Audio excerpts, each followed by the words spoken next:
انسانی زندگی ہوا میں رکھے ہوئے چراغ کی مانند ہے۔ جس طرح ہوا میں رکھا ہوا چراغ ایک جھونکے کا محتاج ہوتا ہے، انسانی زندگی بھی ایک پل کی محتاج ہوتی ہے۔ زندگی کیا ہے تھرکتا ہوا ننھا سا دیا، ایک ہی جھونکا جسے آ کے بجھا دیتا ہے، یا سرے مژگاں غم کا تھرکتا ہوا آنسو، پلک چھپکنا جسے مٹی میں ملا دیتا ہے۔ اس لیے کسی نے یہ کہا، زندگی انسان کی ہے مانند مرغ بے نوا، شاخ پر کچھ دیر بیٹھا چہچہایا اڑ گیا۔ کہ جس طرح ایک پرندہ کسی شاخ پر آ کر بیٹھتا ہے، تھوڑی دیر چہچہاتا ہے اور چلا جاتا ہے، یہی انسان کی زندگی کی مثال ہے کہ انسان اس دنیا میں تھوڑی دیر کے لیے آیا اور بالآخر اس دنیا سے چلا جائے گا۔ آپ نے دیکھا ہوگا کہ جب بچہ پیدا ہوتا ہے تو اس کے ایک کان میں اذان کہتے ہیں اور دوسرے میں اقامت کہتے ہیں۔ یہ اس بچے کو پیغام دے رہے ہوتے ہیں کہ تیری زندگی کی اذان بھی ہو گئی، تیری زندگی کی اقامت بھی ہو گئی، اب اقامت میں اور جماعت کے کھڑے ہونے میں جتنا فرق ہے اتنا ہی تیری زندگی ہے، لہذا تم اپنی زندگی اس طرح سے گزارو کہ ابھی میری نماز جنازہ قائم ہونے والی ہے۔ اسی لیے یہ حکم ہوا کہ تم دنیا میں ہو تو امتحان گاہ میں ہو۔ یہ دنیا سیرگاہ نہیں، تماشا گاہ نہیں، آرام گاہ نہیں، یہ امتحان گاہ ہے۔ افسوس کہ ہم نے اس کو چراگاہ بنا لیا۔ اللہ رب العزت نے مومن کا گھر آخرت میں بنایا ہے۔ اس کا انحصار انسان کے اعمال پر ہے۔ چنانچہ ہر انسان کا ایک گھر جنت میں بنتا ہے، ایک جہنم میں۔ جب موت کا وقت آتا ہے تو اگر وہ جنتی آدمی ہے تو اس کو اس کا جنت کا گھر دکھایا جاتا ہے، اس کے دل خوش ہوتا ہے اس کو دیکھ کے، اور اسی خوشی کے عالم میں اس کی روح کو قبض کر لیا جاتا ہے۔ اور برا انسان جب موت کے قریب پہنچتا ہے تو اس کو جہنم میں اس کا گھر دکھایا جاتا ہے، جس کی وجہ سے اس پر ایک خوف طاری ہوتا ہے،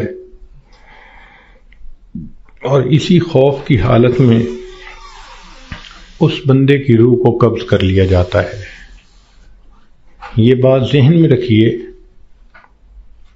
کہ دنیا مٹی گارے سے بنی اور فنا ہونے والی ہے، اور جنت سونے اور چاندی سے بنی اور ہمیشہ باقی رہنے والی ہے۔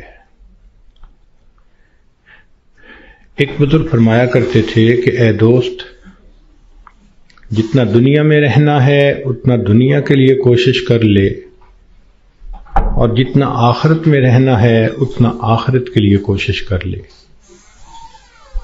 ہماری دنیا کی زندگی تو ہے 150 سال، اور آخرت کی زندگی ہمیشہ ہمیشہ۔ امام غزالی رحمۃ اللہ علیہ نے ایک مثال لکھی ہے کہ اگر زمین اور آسمان کے درمیان رائی کے دانے بھر دیے جائیں اور ایک پرندہ 1000 سال کے بعد آئے اور ایک دانہ کھائے، پھر 1000 سال کے بعد آئے دوسرا دانہ کھائے، پھر 1000 سال کے بعد آ کر تیسرا دانہ کھائے، ایک وقت آئے گا کہ زمین و آسمان کے درمیان رائی کے یہ سب دانے ختم ہو جائیں گے، آخرت کی زندگی کبھی ختم نہیں ہوگی۔ جب ہم نے اتنا وہاں جا کر رہنا ہے تو ہم سوچیں کہ ہمارے دن کی ترتیب کیا ہے۔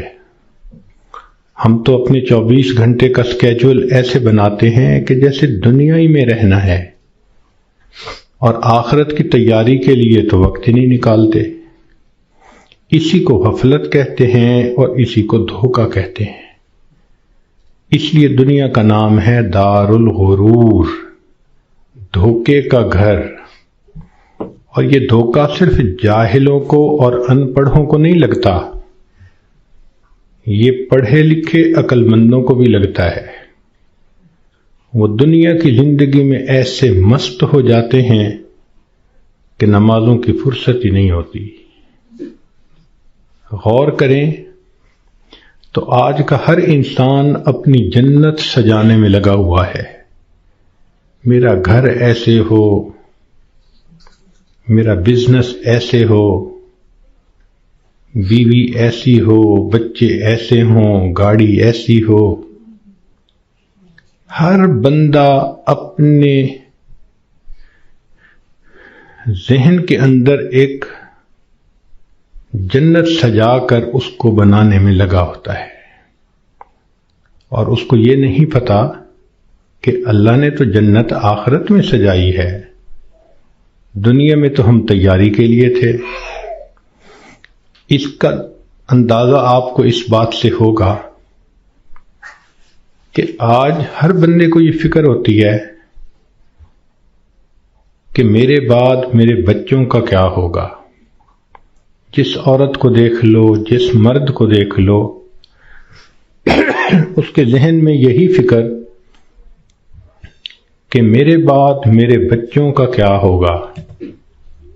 کبھی ہم نے یہ بھی سوچا کہ بچوں کے مرنے کے بعد بچوں کا کیا ہوگا؟ تو ہماری سوچ تو ہے ہی دنیا کی۔ اسی لیے جب مرنے والا دنیا سے جاتا ہے تو اس پہ کوئی نہیں رو رہا ہوتا۔ کہتے ہیں کہ ایک نوجوان نیک آدمی تھا، وفات کے قریب گھر کے سارے لوگ رونے لگے۔ اس نے والد سے کہا کہ ابو کیوں روتے ہیں؟ اس نے کہا میرا جوان بیٹا فوت ہو رہا ہے، اب میرا سہارا کون بنے گا؟ ماں سے پوچھا، اس نے کہا بیٹا میں نے تمہیں پالا بڑا کیا، اب جب میرا وقت آیا کہ تم میری خدمت کرتے، تم جا رہے ہو۔ بیوی سے پوچھا، اس نے کہا کہ آپ میرے خامد ہیں، آپ فوت ہو گئے تو میری زندگی میں تو اندھیرا ہو جائے گا۔ بچوں سے پوچھا، انہوں نے کہا کہ ہمارے سر کا سایہ ہیں اور ہمارا سایہ ختم ہو گیا۔ اس نے کہا کہ اس کا مطلب یہ ہے کہ تم سب کے سب اپنے لیے رو رہے ہو، میرے لیے تو تم میں سے کوئی نہیں رو رہا۔ تو رونے والے بھی اپنے لیے روتے ہیں، مرنے والے کے لیے کون روتا ہے؟ الا ماشاء اللہ۔ اس لیے آج وقت ہے تیاری کرنے کا۔ جیسے سکول میں امتحان ہوتا ہے، ایک اے پیپر ہوتا ہے، ایک بی پیپر ہوتا ہے، دونوں میں پاس ہو جائیں تو بس اگلی کلاس میں چلے جاتے ہیں۔ یہی ہمارا حال کہ دنیا کی زندگی میں ہمیں تیاری کا حکم دیا گیا۔ قبر میں جائیں گے تو اے پیپر ہوگا اور اس میں 3 کوسچن پوچھے جائیں گے۔ تیرا رب کون ہے؟ تیرے نبی علیہ السلام کون ہیں؟ تیرا دین کون سا ہے؟ اور جب انسان قیامت کے دن اٹھے گا تو پھر اس کا بی پیپر لیا جائے گا، اور بی پیپر کے اندر 4 کوسچن ہوں گے۔ تم نے زندگی کیسے گزاری، جوانی کیسے گزاری، کدھر سے کمایا، کہاں پہ خرچ کیا، اور تم نے اپنے علم پہ کتنا عمل کیا۔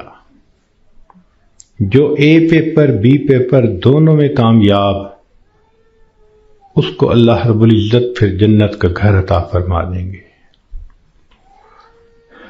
مگر اس کا یہ مقصد نہیں کہ جی ہمیں تو ان سوالوں کے جوابات کا پتہ ہے تو ہم موت کے وقت جواب دے لیں گے.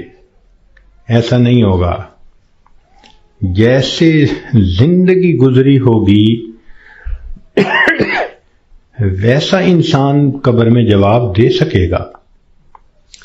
جس نے دنیا میں نمازیں نہ پڑھیں، جو بے پردہ پھرتی رہی، جس نے غیبت کی، لوگوں کے دل دکھائے، اللہ کی بندیوں کے لیے جو وبال جان بن کر پھرتی رہی، جب یہ قبر میں جائے گی تو یہ نہیں کہہ سکے گی کہ میرا دین اسلام ہے. اس کا تو طرز زندگی ہی اور تھا، تو اسلام کا نام کیسے لے سکے گی؟ جو بے پردہ پھرتی ہے وہ کیسے کہہ سکے گی کہ میں نبی علیہ الصلوۃ والسلام کو اپنا نبی مانتی ہوں؟ ان کی تعلیمات کو اپنایا نہیں، ان کی سنتوں کی تو دھیان نہیں دیا، تو کیسے جواب دے سکیں گے؟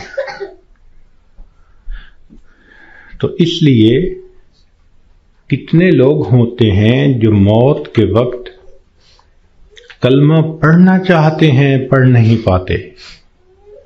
چنانچہ ایک ڈاکٹر ہیں، ڈاکٹر نور محمد صاحب، ملتان کے ہیں. انہوں نے زندگی کے 35 سال ایمرجنسی وارڈ کے اندر ڈیوٹی کی. انہوں نے موت کے اوپر ایک کتاب لکھی ہے. اس میں وہ لکھتے ہیں کہ ایمرجنسی وارڈ میں تو لوگ آتے ہیں جو آخری لمحوں پر ہوتے ہیں اور بہت سارے فوت بھی ہو جاتے ہیں. تو جب بھی کوئی ایسا بندہ میرے سامنے آتا میں اسے کلمہ پڑھنے کی تلقین کرتا. وہ کہتے ہیں کہ میرا تجربہ یہ ہے کہ 100 میں سے 95 بندوں کو کلمہ پڑھنا نصیب نہیں ہوتا. تو ان سے پوچھا گیا کہ کیسے؟ وہ کہنے لگے کہ پہلے تو مجھے سمجھ نہیں لگتی تھی کہ یہ کیوں نہیں اونچا کلمہ پڑھتے جبکہ میں ان کو پڑھا بھی رہا ہوں.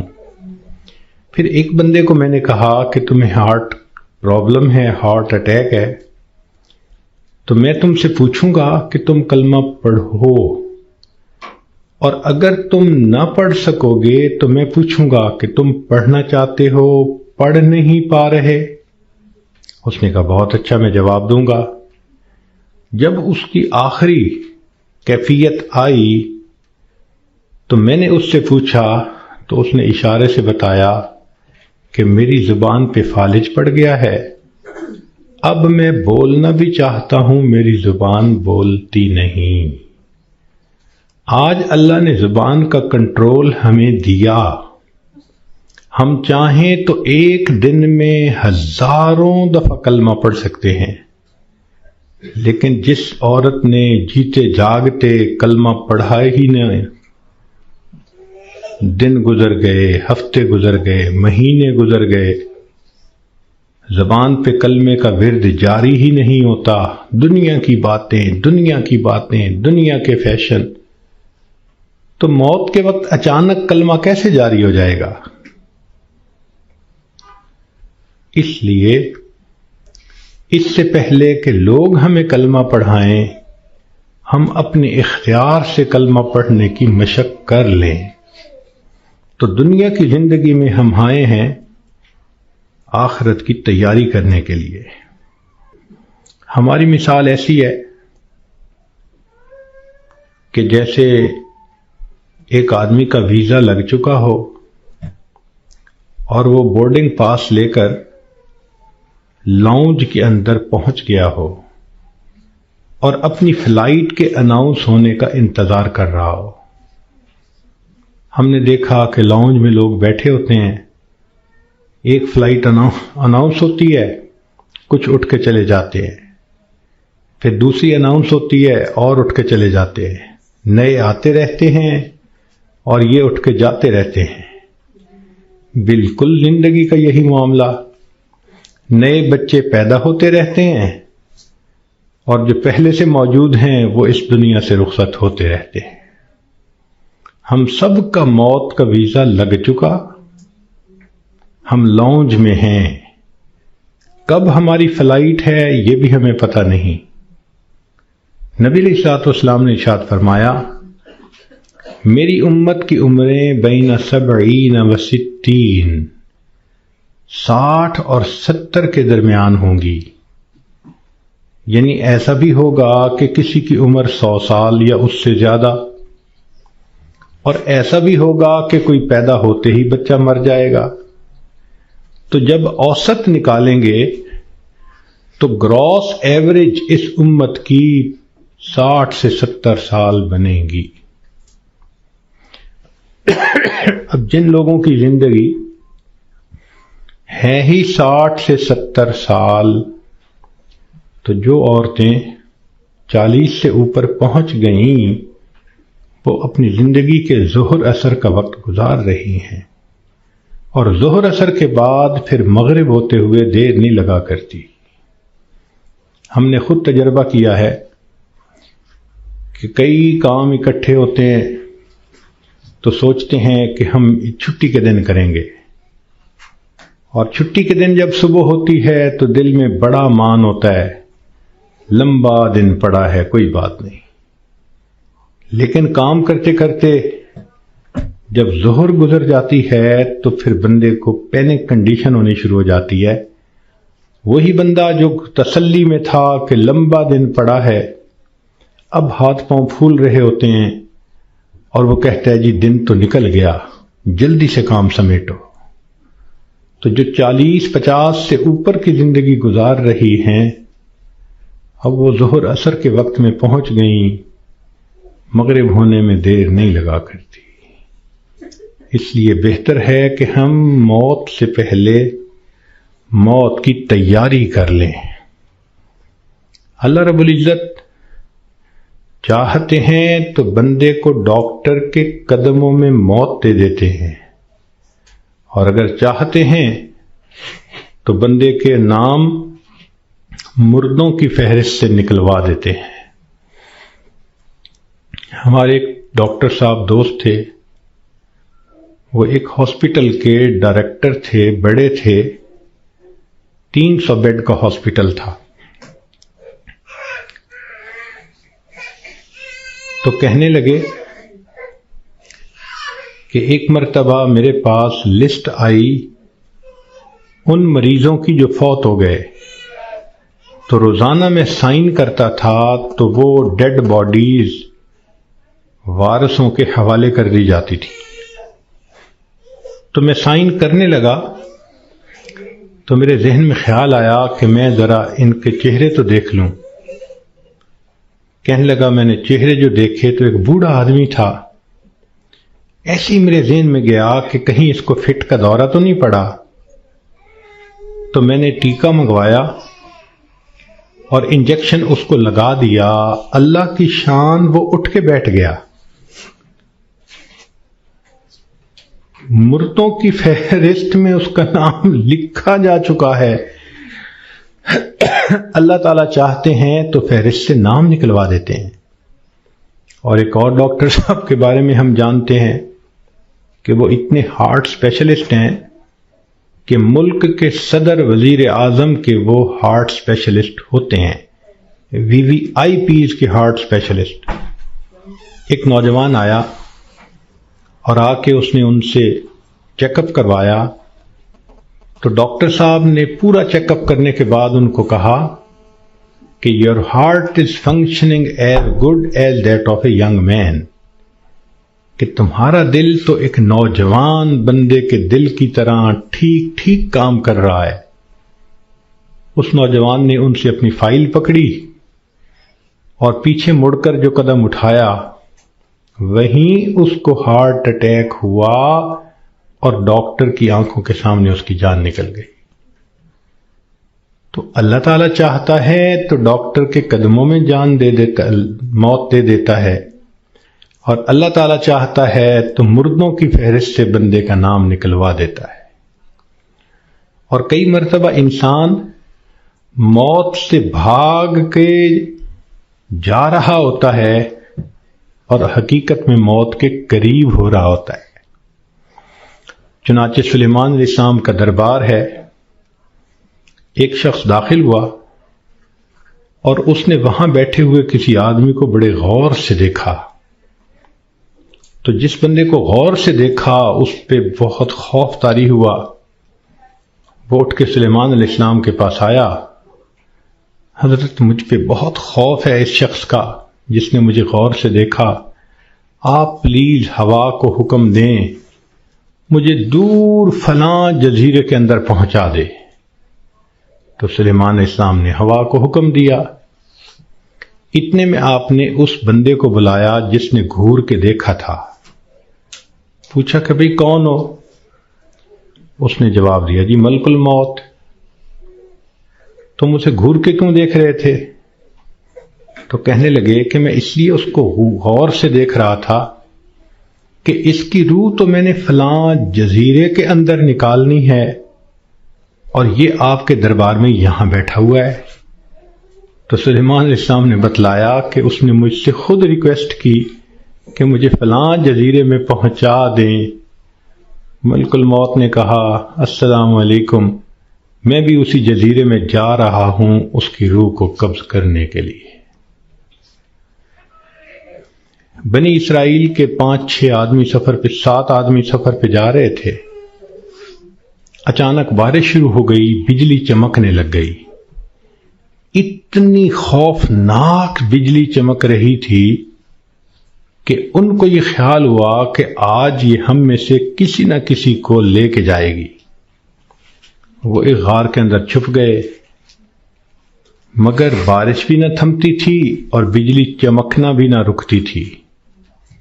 تو انہوں نے فیصلہ کیا کہ بھئی ایسے کرو، ایک ایک کر کے باہر نکلو، جس کو بجلی نے جلانا ہوگا وہ جلا دے گی تو باقی تو سکون کا سفر کر سکیں گے. چنانچہ ایک نکلا، بجلی چمکی مگر اس کو جلایا نہیں، وہ واپس آ گیا. پھر دوسرا نکلا، خیریت سے واپس آ گیا. تیسرا نکلا، چوتھا نکلا، 6 نکلے اور 6 کے 6 کو بجلی نے نہیں جلایا. ایک باقی رہ گیا. سب کہنے لگے کہ تو منحوس ہے، بدبخت ہے، تیری وجہ سے یہ ساری مصیبت آئی ہوئی ہے، نکل باہر. اس نے کہا میں نہیں نکلتا. سب زور لگا رہے ہیں، کہہ رہے ہیں، لڑ رہے ہیں کہ نکل باہر. وہ کہتے ہیں نہیں نکلتا. وہ ایسا وہاں پر جمع کہ اس نے کہا جو مرضی کر لو، میں غار سے باہر نہیں نکلوں گا. تو کچھ دیر کے بعد ان کے ذہن میں خیال آیا کہ اگر یہ باہر نہیں نکلتا تو ہم تو سب ایک ایک کر کے نکل چکے، چلو ہم نکلتے ہیں اور ہم سفر پہ چلتے ہیں، یہ اندر ہی رہے. جیسے ہی وہ 6 کے 6 باہر نکلے، بجلی چمکی اور 6 کے 6 کو موت آ گئی. اب یہ سب دھکیل رہے تھے 7ویں کو، اور ان کو یہ نہیں پتا تھا کہ موت کا وقت تو ہمارا قریب آ چکا. کہتے ہیں کہ 2 چور کسی گھر میں آئے چوری کرنے کی نیت سے. تو ایک بڑھیا اور بوڑھا کمرے میں سوئے ہوئے تھے. انہوں نے ان دونوں کو رسیوں سے باندھ دیا چارپائیوں کے ساتھ، اور دونوں کی چارپائیاں اٹھا کر صحن میں رکھ دی، منہ پہ ٹیپ لگا دی تاکہ ہم کمرے میں تسلی کے ساتھ سامان کو کھولیں گے اور قیمتی سامان کو لے جائیں گے. جیسے میاں بیوی کی چارپائیاں انہوں نے صحن میں رکھیں، یہ کمرے کے اندر گئے کہ ہم چوری کرتے ہیں. اچانک کمرے کی چھت گری اور یہ دونوں چور دب کر مر گئے. محلے والے آ گئے، شور ہوا تھا. اب وہ حیران کہ میاں بیوی تو رسیوں سے بندھے ہوئے ہیں. ان سے پوچھا بھئی تمہیں باہر کس نے نکالا؟ ان کہا ہمیں تو پتہ نہیں، ہم تو اندر سوئے ہوئے تھے. ان کو کھولا گیا. جب ملبہ ہٹایا گیا تو اس کے اندر 2 چوروں کی لاشیں دبی ہوئی تھیں. پتہ چلا کہ چور ان کو نکال رہے تھے کہ ہم چوری کریں گے، اور ان کو یہ نہیں پتا تھا کہ ہم اپنی موت کا خود انتظام اپنے ہاتھوں سے کر رہے ہیں۔ تو انسان کئی مرتبہ موت سے دور بھاگتا ہے اور حقیقت میں وہ موت کے قریب سے قریب تر ہو رہا ہوتا ہے۔ اس لیے ہمیں چاہیے کہ ہم موت کی تیاری کریں۔ مہلت ہر ایک کو ملی ہے، کسی کو کم کسی کو زیادہ۔ اس مہلت سے جو فائدہ اٹھائیں وہ خوش نصیب انسان ہے۔ اس دنیا میں آپ کو اللہ کا منکر تو مل جائے گا، رسالت کا منکر بھی مل جائے گا، دین کا منکر بھی مل جائے گا۔ اس دنیا میں آپ کو موت کا منکر کوئی نہیں مل سکتا۔ دہریے سے دہریہ بھی ہوگا تو یہ مانے گا کہ ایک دن مجھے موت آنی ہے۔ جب موت آنی ہی ہے تو کیوں نہ انسان اس کے لیے تیاری کر لے۔ اور موت کی تیاری یہ نہیں کہ انسان جاگنگ کرے اور ویٹ لفٹنگ کرے اور ایکسرسائز کرے، نہیں۔ موت کی تیاری یہ ہے کہ انسان اپنے پچھلے گناہوں سے توبہ کر لے، آئندہ نیکوکاری کی زندگی گزارنے کا ارادہ کر لے، اور جو لوگوں کے حقوق اس پر ہیں ان سے معافی مانگ لے۔ ہم نے دیکھا کہ بسا اوقات جو بندہ بیمار ہوتا ہے اس کے ساتھ اوپر والے ظلم کرتے ہیں۔ ظلم کا کیا مطلب؟ کہ اس کو حقیقت نہیں بتاتے کہ بیماری کتنی ہے، تسلی دیتے رہتے ہیں، اور وہ جھوٹی تسلی ہوتی ہے۔ ابو ٹھیک ہو جائیں گے، امی ٹھیک ہو جائیں گی، اور وہ سمجھتے ہیں کہ ہم بڑا نیکی کا کام کر رہے ہیں۔ وہ جی بتائیں گے تو ابو کو شوق لگے گا۔ بھائی شوق تو ان کو لگے گا جب اچانک موت آ جائے گی۔ یہ بہتر نہیں کہ ان کو پہلے سے انفارم کر دیا جائے کہ جی بیماری خطرناک ہے، زندگی کا پتہ نہیں، ابو کلمہ پڑھ لیں، ابو تیاری کر لیں۔ اوپر والے ظلم کرتے ہیں بندے کے ساتھ۔ چنانچہ ایک مرتبہ میں اپنا واقعہ آپ کو سناتا ہوں۔ ایک صاحب تھے جو سیکٹری لیول کے تھے، بہت لکھے پڑھے اور بڑی ان کی تنخواہ اور گاڑیاں اور ٹیلنٹڈ انسان۔ ان کی ریٹائرمنٹ ہوئی تو وہ بیمار ہوئے تو ہاسپٹل میں تھے۔ گھر آئے تو ہم ان کی تباہ پرسی کے لیے حاضر ہوئے۔ تو جب اس کے بڑے بیٹے نے مجھے دیکھا تو کہنے لگا، حضرت صاحب میرے ابو کے لیے دعا کر دیں، ڈاکٹر نے تو ہمیں جواب دے دیا ہے اور کہا ہے کہ بس ہفتے 10 دن کی بات ہے، ان کے اندر کینسر پھیل چکا، لیکن ہم نے ابو کو نہیں بتایا۔ آپ بھی پلیز ابو کو نہ بتانا۔ میں خاموش رہا۔ خیر اندر گئے، ملاقات ہوئی۔ تھوڑی دیر کے بعد میں نے انہیں کہا جی کہ مجھے آپ سے کوئی بات کرنی ہے۔ تو انہوں نے سب کو جانے کا حکم دے دیا کہ بھی کمرے سے جاؤ، میں حضرت جی سے کوئی بات کرنا چاہتا ہوں۔ جب وہ اکیلے ہو گئے تو میں نے ان سے بات کی کہ دیکھیں، زندگی کا کوئی بھروسہ نہیں، کوئی نہیں جانتا کہ کب موت آئے گی۔ کیا پتا میری موت پہلے آئے، کیا پتا آپ کی موت پہلے آئے۔ ہم نے آنکھوں سے دیکھا ہے بوڑھا باپ جوان بیٹے کی لاش کو دفن کر رہا ہوتا ہے، اور کئی مرتبہ جوان باپ اپنے نوزائیدہ بچے کی لاش کو دفن کر رہا ہوتا ہے۔ تو یہاں کیا بھروسہ زندگی کا؟ کہنے لگے بالکل صحیح بات ہے۔ میں نے کہا کہ بات یہ ہے کہ آپ کی جو رپورٹیں ہیں ان سے پتہ چلتا ہے کہ آپ کے اندر کینسر بہت پھیل چکا، اور ڈاکٹروں نے ہفتہ 10 دن کا وقت دیا ہے، تو بہتر یہ ہے کہ آپ تیاری کر لیں۔ یہ بات سنتے ہی اس کی آنکھوں میں چمک آ گئی، اور وہ مجھے کہنے لگا کہ حضرت صاحب آپ نے سچ کہا، یہ سارے لوگ مجھے جھوٹی تسلیاں دے رہے تھے، مجھے کنفیوز کر رہے تھے۔ میرا دل کہتا تھا کہ میری بیماری خطرناک ہے، اور یہ اوپر والے کہتے تھے، رپورٹ بھی نہیں دکھاتے تھے، کہتے تھے بس ٹھیک ہو جائے گا، آپ فوراً ٹھیک ہو جائیں گے۔ تو اللہ آپ کا بھلا کرے، آپ نے مجھے بتا دیا۔ میں نے تو اب اپنے پوتے پوتیوں کو، نواسے نواسیوں کو دیکھ لیا، کتنا بندے نے رہنا ہوتا ہے، تو چلو مجھے اندازہ تو ہو گیا۔ اب یہ کہہ کر انہوں نے دروازہ کھلوایا۔ جب بیٹا آیا اور اس کو پتہ چلا کہ حضرت صاحب نے تو بتا دیا میرے ابو کو، تو وہ میری طرف دیکھنے لگے۔ میں نے ان کو کہا کہ بچے غصہ نہ کرو، میں نے تمہارے ساتھ بھلا کیا ہے۔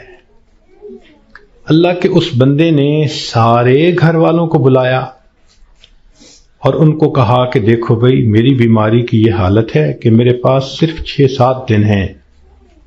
اب ایسے کرو کہ جو میری زمینیں تھیں، جائیدادیں تھیں، مکان تھے اور وہ میرے نام تھے، سارے نکالو، میں اپنی وراثت کو بچے اور بچیوں میں شریعت کے مطابق تقسیم کرتا ہوں تاکہ میرے بعد جھگڑے نہ ہوں۔ لو جی، 2 دن میں انہوں نے سب جائیدادوں کا بچوں کے نام انتقال کروا دیا تاکہ بچوں کے جھگڑے نہ ہوں آپس میں۔ پھر اس کے بعد انہوں نے کہا کہ میرا جی چاہتا ہے کہ میرے بچوں کے آپس میں رشتے ہوں، تو کچھ رشتے تھے جو انہوں نے پرپوز کیے اور ان کی وجہ سے انہوں نے آپس میں ہاں بھی کر لی۔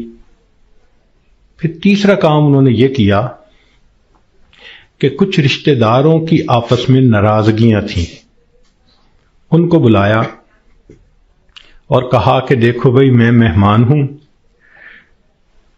میرے دل کی تمنا ہے کہ میں تمہیں آپس میں ایک دوسرے سے سلو کرتا ہوا دیکھوں۔ چنانچہ 15-20 سال سے جو ایک دوسرے سے رشتہ دار نہیں بولتے تھے، گھر آنا جانا نہیں تھا، انہوں نے ان سب میں سلو کروا دی۔ پوری برادری اتنی خوش تھی ان تمام باتوں پہ کہ جی اس بندے نے اتنا اچھا کام کر دیا، یہ ہماری برادری کا بڑا تھا، سب میں جوڑ پیدا کر دیا۔ پھر اللہ کی شان، 1 ہفتے کے بعد اس کو موت آ گئی۔ اب اس کا بیٹا جب کبھی ملتا ہے کہتا ہے حضرت جو احسان آپ نے ہم پہ کیا ہم اس کا بدلہ نہیں چکا سکتے۔ تو کیا ضرورت ہے بیمار آدمی سے چھپانے کی جبکہ اس کی بیماری اتنی خطرناک سٹیج تک پہنچ چکی ہو؟ ہم مسلمان ہیں، یقین ہے کہ ہم نے جانا ہے، تو اس بندے کو غفلت میں موت آئی اور وہ کلمہ بھی نہ پڑھ سکا، تو پھر اس کو دکھ ہوگا نا، بتانے سے تو دکھ نہیں ہوتا۔ تو اس لیے شریعت نے کہا کہ جب کسی کو موت آنے لگے تو اس کو کلمے کی تلقین کیا کرو۔ ہم نے یہ دیکھا ہے کہ ادھر بندے کے آخری لمحہ ہوتا ہے اور ادھر بیوی جو ہے آگے بڑھتی ہے اور بیٹی کو کرتی ہے، آپ نے پہچانا ہی سے یہ کون ہے؟ یہ دیکھو یہ تسنیم آئی ہے، یہ دیکھو یہ پروین آئی ہے۔ حالانکہ وہ لمحہ اس بندے کے لیے اللہ کے ذکر کا وقت ہوتا ہے، یکسوئی کا وقت ہوتا ہے۔ تو یہ مسئلہ سمجھ لیں کہ جب کسی مریض یا مریضہ کو دیکھیں کہ اب آخری لمحے ہیں، مت تعارف کریں اور کروائیں۔ ساری زندگی اس کو تعارف ہوتا رہا، اب تو رب سے تعارف ہونے کا وقت ہے۔ اب کیوں اس کو غافل کرتے ہیں؟ کیوں اس کی توجہ کو ہٹاتے ہیں؟ کہتے ہیں کہ ایک بزرگ تھے، 3 سال کی بیٹی تھی، حفصہ اس کا نام تھا۔ ایک دن ان کے اوپر ہارٹ اٹیک ہوا اور وہ اسی کنڈیشن میں آنکھیں بند کر کے اللہ سے لو لگا کے پڑے ہوئے تھے۔ وہ حفصہ آئی اور دستور کے مطابق چارپائی پر چڑھی، ان کے سینے کے اوپر لیٹ گئی اور ان کی آنکھیں کھولنے لگی، باتیں کرنے لگی۔ وہ خاموش رہے تو حفصہ کہنے لگی، ابو آپ مجھ سے بات نہیں کرتے، لو میں بھی آپ سے بات نہیں کرتی، میں نے آپ سے کاٹی کر دی۔ یہ کہہ کے وہ بچی دوسرے کمرے میں چلی گئی۔ اور وہاں جا کے اس نے رونا شروع کر دیا۔ ماں نے دیکھا بیٹی رو رہی ہے تو وہ آئی، بیٹی کیوں رو رہی ہو؟ اس نے کہا ابو مجھ سے نہیں بولتے، میں ابو سے نہیں بولتی۔ تو ماں اپنی بیٹی کو اٹھا کے لائی اور ان کے پاس آ کر کہنے لگی، دیکھیں نا آپ حفصہ سے نہیں بول رہے، یہ آپ سے ناراض ہو گئی ہے، آپ حفصہ کو منا لیں۔ تو جب اس نے یہ بات کہی نا کہ آپ حفصہ کو منا لیں، تو ان بزرگوں نے آنکھ کھولی، فرمانے لگے کون سی حفصہ اور کیسی حفصہ، ہم نے تو اپنے یار کو منا لیا، لا الہ الا اللہ محمد الرسول اللہ، اور ان کی روح پرواز کر گئی۔ تو آخری وقت میں تو یہ حفصاؤں کو پیچھے رکھیں، اس کو کلمہ یاد دلائیں، اس کا آخری لمحہ ہوتا ہے۔ زندگی میں تھوڑی محبتیں اس نے دکھائیں اور محبتیں کیں، آخری وقت میں تو بندے پہ ظلم ہو رہا ہوتا ہے کہ اس کی توجہ اللہ کی طرف سے ہٹا کے دنیا کی طرف لگا رہے ہوتے ہیں۔ تو یہ ذہن میں رکھیں کہ جب کسی کو دیکھیں کہ اب آخری لمحہ ہے تو بس کلمہ پڑھیں اس کے سامنے، ذرا مناسب آواز سے لا الہ الا اللہ پڑھیں تاکہ اس کو کلمہ یاد آ جائے اور اللہ اس کو پڑھنے کی توفیق عطا فرمائے۔ اور یہ بھی ذہن میں رکھیں کہ ایک غلطی اور بھی ہوتی ہے کہ جب کسی کا آخری وقت قریب آتا ہے نا، اللہ ان ڈاکٹروں کو ہدایت دے، یہ اس کو نشے کا ٹیکہ لگا دیتے ہیں اور اپنے ذہن میں سوچتے ہیں کہ اس کو تکلیف نہیں ہوگی۔ او اللہ کے بندے، تم نے نشے کا ٹیکہ لگا دیا، یہ کلمہ کیسے پڑھ سکے گا؟ ساری زندگی جس کی تمنا رہی کہ میں آخری وقت میں کلمہ پڑھ کے جاؤں، تم اس کو بے ہوش کر دو گے تو اس نعمت سے محروم کر دو گے۔ اس لیے جب آپ دیکھیں کہ اب آخری وقت ہے تو ڈاکٹروں کو منع کر دیں، ہاسپٹل میں ہوں، گھر میں ہوں، ڈاکٹر کو سختی سے کہیں کہ ڈاکٹر صاحب اس وقت آپ نے نشے کا ٹیکہ نہیں لگانا، تاکہ ہوش کے ساتھ یہ کلمہ پڑھ کے ایمان کے ساتھ دنیا سے رخصت ہو۔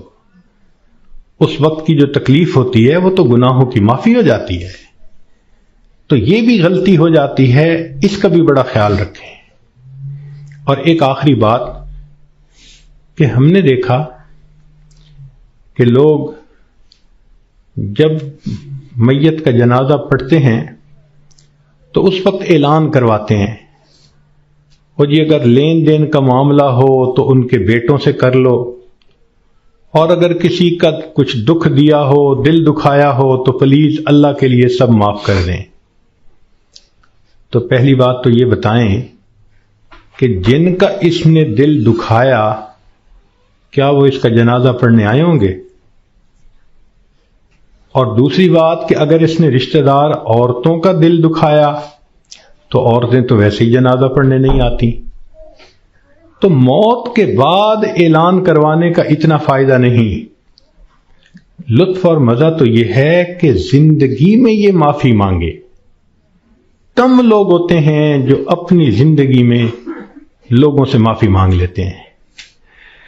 ہمارے ایک بزرگ تھے، سفید ریش ہو گئے تھے، ان کی ایک خوبصورت عادت تھی، وہ جس کسی سے ملتے تو الوداع ہوتے ہوئے فرماتے، آپ کے تو میرے اوپر بہت حقوق ہیں، میں کمزور ہوں، ادا نہیں کر سکا، آپ مجھے اللہ کے لیے معاف کر دیں۔ شریعت کہتی ہے کہ جب کہنے والے نے یہ کہا اور سننے والے نے آگے سے مسکرا دیا تو بس اس نے گویا معاف کر دیا۔ وہ ہر کسی سے معافی مانگتے تھے، بڑے سے بھی، چھوٹے سے بھی، ہر کسی سے۔ تو مرد بھی اس عادت کو اپنائیں، عورتیں بھی اس عادت کو اپنائیں۔ بیوی خامند سے معافی مانگ لے، خامند بیوی سے معافی مانگ لے، بچے آپس میں ایک دوسرے سے معافی مانگ لیں۔ یہ معافی مانگنے کی عادت اچھی عادت ہے، اس میں کوئی شان گھٹ نہیں رہی ہوتی کہ بندہ کہہ دے جی مجھ سے تو بہت کوتاہیاں ہوئیں اور اگر آپ ہرٹ ہوئے پلیز آپ مجھے معاف کر دیں۔ بلکہ بعض تو بچیوں کو یہ ایسی عادت پڑ جاتی ہے کہ وہ جس کسی سے بات کرتی ہیں، بیٹھتی ہیں، ہر ایک سے معافی مانگ لیتی ہیں۔ تو یہ بھی ایک بہت اچھی عادت ہے کہ دنیا کے معاملات کو انسان دنیا میں ہی سمیٹ جائے؟ کون ہے جو آخرت میں جواب دینے کے قابل ہو سکے؟ تو آج وقت ہے تیاری کرنے کا، اور اس کو کہتے ہیں موت کی تیاری، کہ انسان گناہوں کو چھوڑے، نیکیوں کو اپنائے، زندگی شریعت کے مطابق بنائے، جتنے دل لوگوں کے حقوق میں کوتاہی کی، غیبت کی، دکھ دیا، ان سب سے معافی مانگ لے۔ جس بندے نے ایسا کر لیا اور اپنی توجہ کو اللہ کی طرف کر لیا، اس نے گویا اپنی موت کی تیاری کر لی۔ اب جب موت آئے گی، اس کے لیے خوشیوں کے دروازے کھلتے چلے جائیں گے۔ تو ہمیں چاہیے کہ ہم موت کے لیے تیار رہیں۔ ہمیں نہیں معلوم کہ ہمیں کس حال میں موت آئے گی۔ میں اپنی بات کو ذرا سمیٹنا چاہ رہا ہوں، امید ہے کہ آپ توجہ سے بات سنیں گی۔ کہ ایک شخص کو دشمنوں نے قتل کیا اور نہر میں پھینک دیا، اور اس کی لاش پانی کے اندر کئی دن ڈوبی رہی۔ جب وہ اوپر آئی سطح پر تو اتنی پھول گئی تھی کہ بندے کی پہچان ممکن ہی نہیں تھی، شکل ہی بدل گئی تھی۔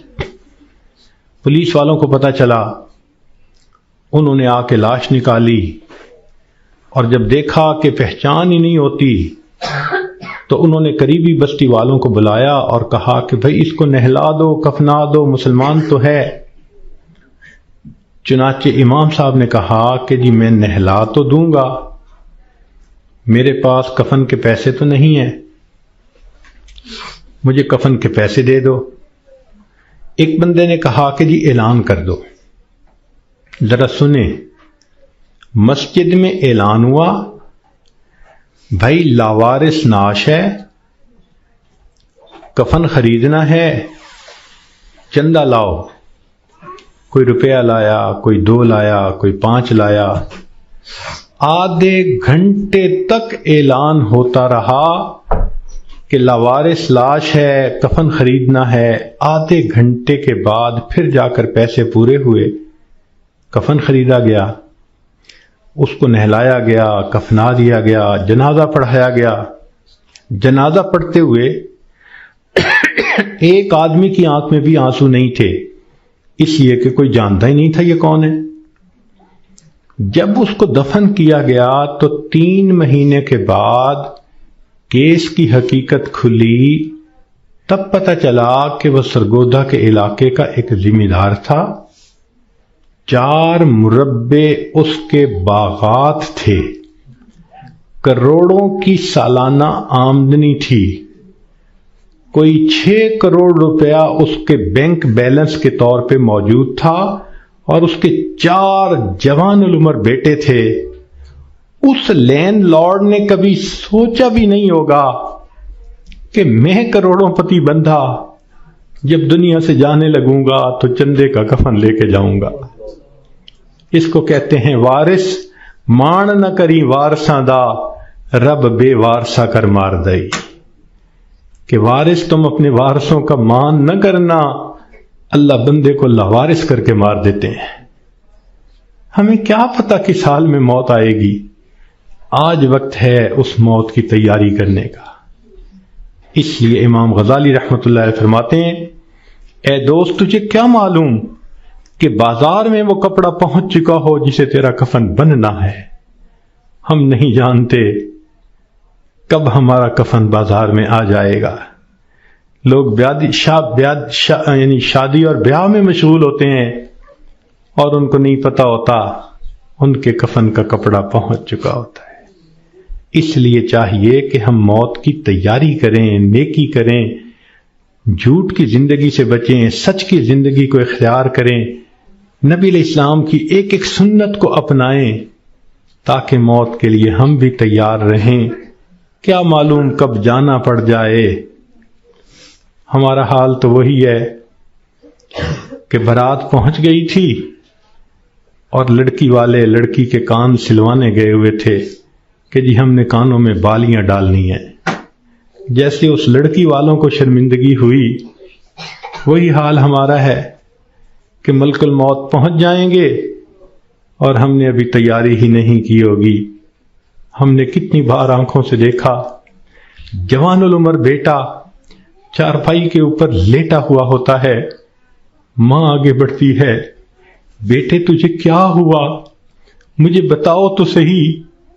بیٹا خاموش ہوتا ہے، ماں رو کر کہتی ہے بیٹے تم تو میری ہر بات پہ لبیک کہا کرتے تھے، تم میرے اتنے فرما بردار بیٹے تھے، کیا ہوا؟ بیٹا اپنی اماں سے نہیں روٹھا کرتے، نہیں خفا ہوتے، بتاؤ تمہیں کیا ہوا۔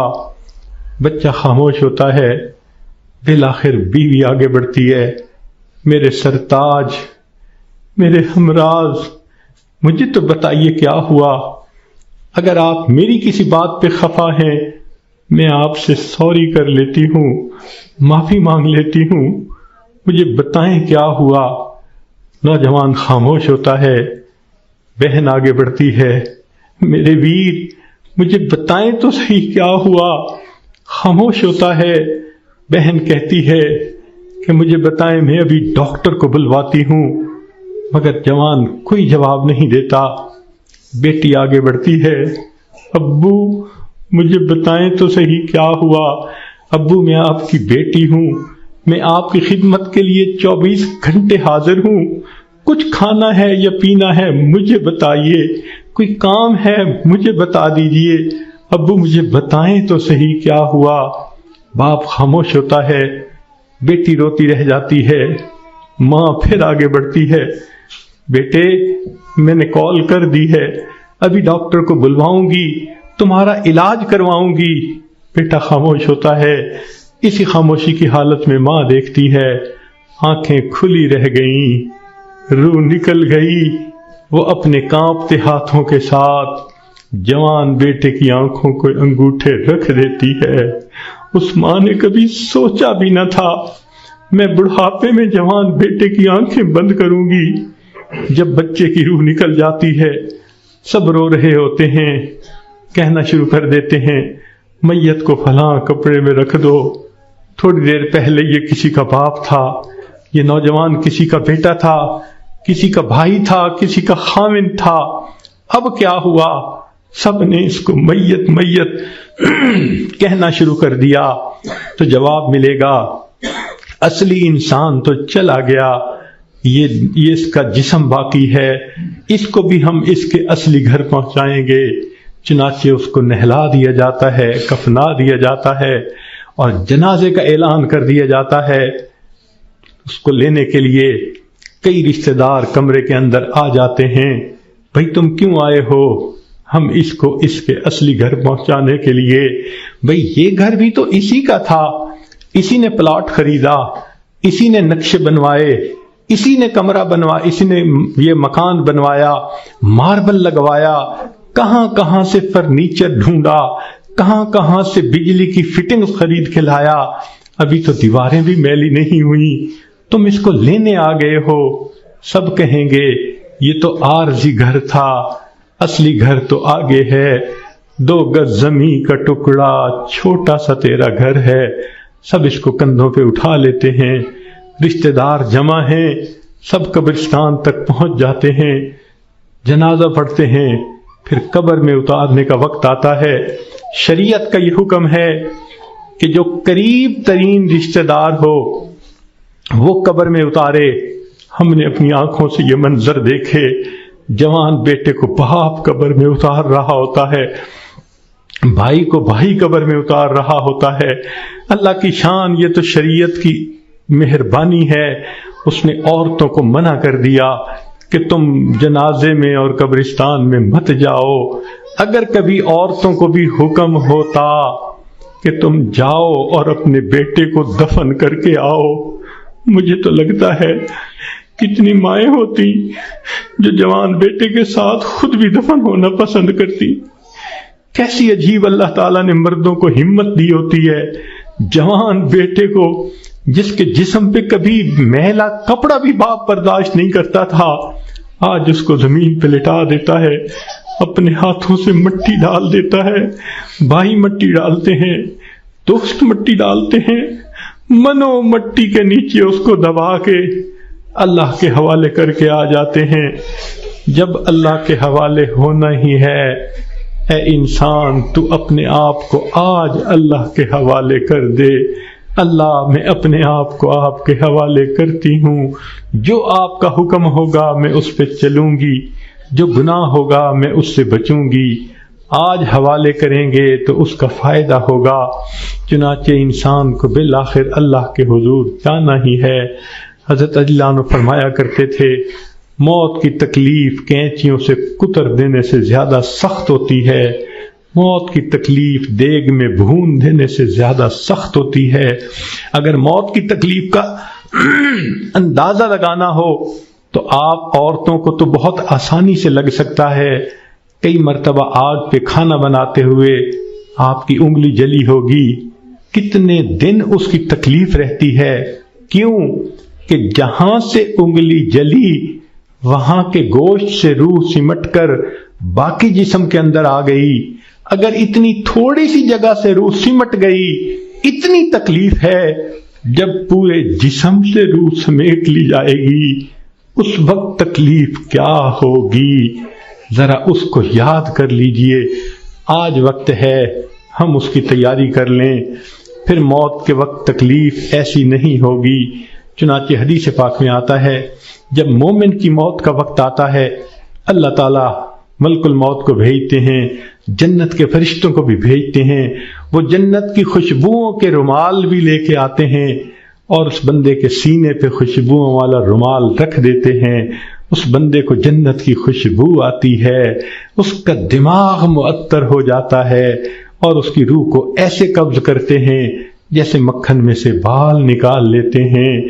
جب اس کی روح کو لے کے چلے جاتے ہیں اللہ تعالیٰ فرشتوں کو حکم فرماتے ہیں، دیکھو یہ میرا نیک بندہ تھا، روح کو قبض کر لیا گیا، اب جدھر سے اس کا جنازہ گزرے گا تم راستے کے دونوں طرف ادب سے کھڑے ہو جاؤ۔ سبحان اللہ، مومن کی کیا شان ہے، جہاں جہاں سے جنازہ گزرتا ہے فرشتے راستے کے دونوں طرف ادب سے کھڑے ہوتے ہیں۔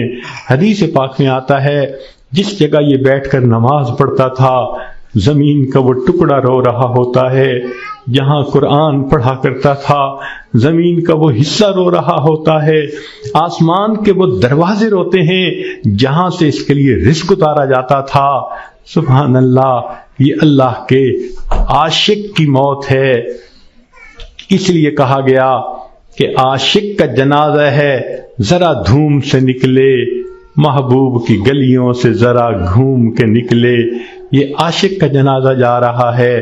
پھر اس کو جب دفن کیا جاتا ہے حدیث پاک میں آتا ہے اللہ تعالیٰ فرشتوں کو فرماتے ہیں، یہ میرا بندہ دنیا سے تھکا ماندہ آیا ہے، جاؤ اور اس کو جا کر کہہ دو نم کنومت العروس، دلہن کی نیند سو جا۔ فرشتہ آ کے خوشخبری دے دیتا ہے تم دلہن کی نیند سو جاؤ۔ یہاں محدثین نے نکتہ لکھا، یہ کیوں نہ کہا میٹھی نیند سو جاؤ، آرام کی نیند سو جاؤ، گہری نیند سو جاؤ، یہ کیوں کہا کہ دلہن کی نیند سو جاؤ؟ تو اس کا جواب انہوں نے یہ دیا کہ دلہن جب پہلی رات اپنے کمرے میں جا کر سوتی ہے اس کو وہی جگاتا ہے جو اس کا خاوند، اس کا محبوب ہوتا ہے۔ یہ مومن آج قبر میں دلہن کی نیند سو رہا ہے، کل قیامت کا دن جب ہوگا اس کو وہی جگائے گا جو اس کا محبوب حقیقی ہوگا۔ چنانچہ مومن قبر سے اٹھے گا، آواز آئے گی یا ایتھا النفس المطمئنہ ارجعی الی ربک راضیۃ مرضیہ فادخلی فی عبادی وادخلی جنتی۔ مومن کی آنکھ کھلے گی، اللہ تعالیٰ مسکرا کر اس کا استقبال کریں گے۔ یہ کیسا خوش نصیب انسان ہے کہ جس نے اچھی زندگی گزاری، آج یہ دنیا سے آخرت کی طرف کامیاب ہو کر چلا گیا۔ اللہ تعالیٰ ہمیں بھی ایسی کامیابی والی زندگی گزارنے کی توفیق عطا فرمائے۔ وآخر دعوانا ان الحمد للہ رب العالمین۔ کچھ مستورات کی طرف سے یہ پیغام تھا، وہ توبہ طائب ہونا چاہتی ہیں، بیعت کرنا چاہتی ہیں، تو دل میں یہ نیت کر لیجئے کہ ہم زندگی کے پچھلے سب گناہوں سے سچی پکی توبہ کر رہی ہیں اور آئندہ نیکوکاری کی زندگی گزارنے کا دل میں ارادہ کر رہی ہیں۔ جیسے نیت ہوتی ہے ویسے مراد مل جاتی ہے۔ نیت کیجئے اللہ ہمیں آئندہ سچی اور سچی زندگی گزارنے کی توفیق عطا فرما۔ الحمدللہ وکفا وسلام علی عبادہ الذین اصطفی، اما بعد۔ یہ کلمات جو میں پڑھوں گا پیچھے پیچھے پڑھتی جائیے۔ بسم اللہ الرحمن الرحیم، لا الہ الا اللہ محمد الرسول اللہ، آمنت باللہ وملائکتہ وکتبہ ورسلہ والیوم الآخر والقدر خیرہ وشرہ من اللہ تعالی والبعث بعد الموت، آمنت باللہ کما ہوا باسمائہ وصفاتہ وقبلت جمیع احکامہ اقرار باللسان وتصدیق بالقلب، اشہد ان لا الہ الا اللہ واشہد ان محمدا عبدہ ورسولہ، استغفر اللہ ربی من کل ذنب واتوب الیہ برحمتک یا ارحم الراحمین۔ بس ان کلمات کو پڑھنے سے اب آپ رہ تو چکی ہیں، چند معمولات ہیں جن کو اگر آپ باقاعدگی سے کریں گی تو اللہ تعالیٰ آپ کے دل کو منور فرما دیں گے۔ ان میں سے پہلی چیز ہے 100 مرتبہ استغفار صبح و شام پڑھنا، استغفر اللہ ربی من کل ذنب واتوب الیہ۔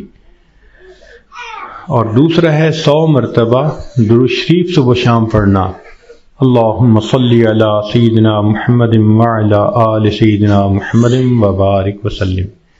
تیسرا ہے قرآن مجید کی تلاوت کرنا، ایک پارہ کرے تو بہت اچھا، ورنہ آدھا پارہ صحیح۔ اور چوتھی چیز ہے کہ چلتے پھرتے ہر وقت دل میں اللہ کا دھیان رکھنا۔ اور پانچویں چیز ہے مراقبہ کرنا۔